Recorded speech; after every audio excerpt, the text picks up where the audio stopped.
Supernormal Powers Spandakarikas, the 9th century philosophical text from the tradition of Kashmir Shaivism, promises a bunch of them. But only for the fully awakened persons. What are these powers? What differences could they make to the lives of such people in real terms? Are they really worth all the efforts and sacrifices made in order to reach that state? This video has the answers to all these questions. Welcome to the final episode of the series on Spanakarikas. In the previous 2 parts, we explored how a person becomes a fully awakened yogi by absorbing Spanda principles through Nimilana Samadhi and Umilana Samadhi. We also looked at typical characteristics of unenlightened, partially awakened and fully awakened persons, as described in sections 1 and 2 of the text. If you have not watched those episodes, the links are given in the description. In this episode, we will explore sections 3 and 4, consisting of 21 verses. These verses describe the amazing supernormal powers of a fully awakened person. They also caution against lurking dangers that make such awakened ones lose all their attainments.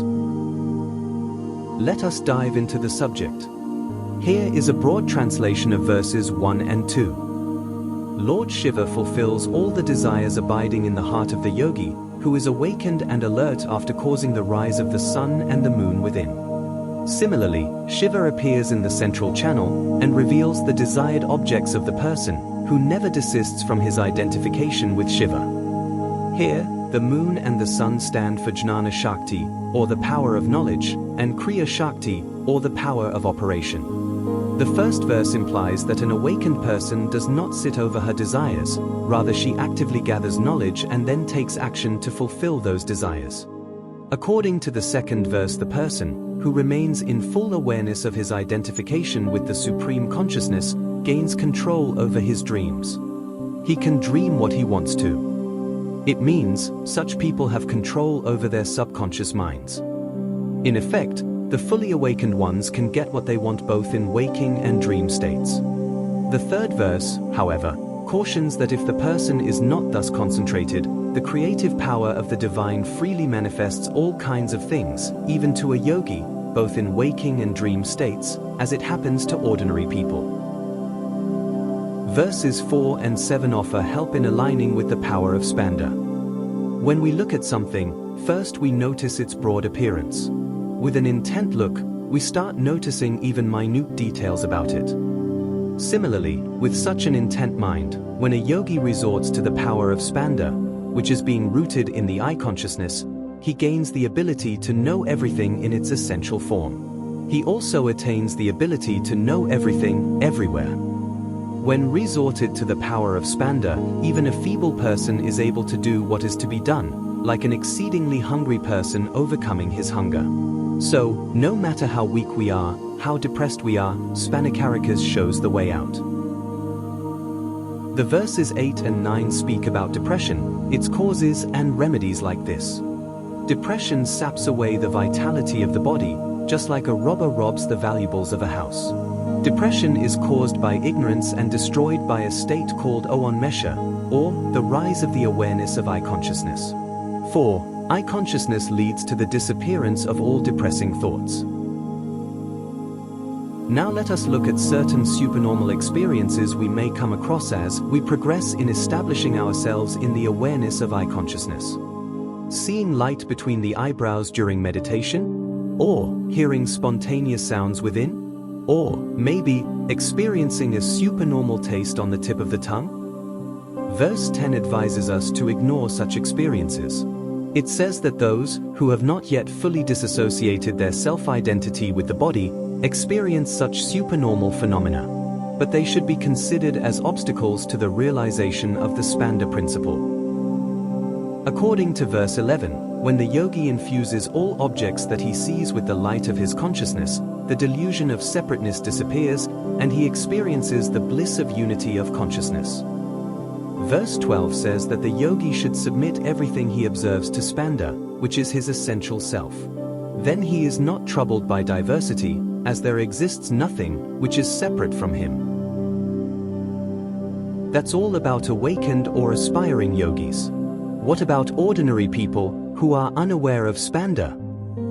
We get the answer in verses 13 to 16. The world of ordinary people revolves around ideas, oriented towards sense objects. And these ideas are thought constructs in words. The power of words is such that it conceals the true nature of self. It always keeps the individual hooked to objective experiences and does not allow her to the subjective experience, which is attained by turning inward and becoming her true self. However, the power of words and ideas is conditioned. So is the life of the individual, who is imprisoned by thought constructs. Thus, ordinary people remain ignorant of the source of their power, which is unconditioned. Ordinary people consider their thoughts to be their psychosomatic components. So being ordinary people, we can have only limited knowledge and limited powers of action. And the operative power of Shiva, expressed as ideation and verbalization, becomes the source of bondage for us. However, if we realize self as the source of all powers, we are unshackled from all limitations. We attain liberation.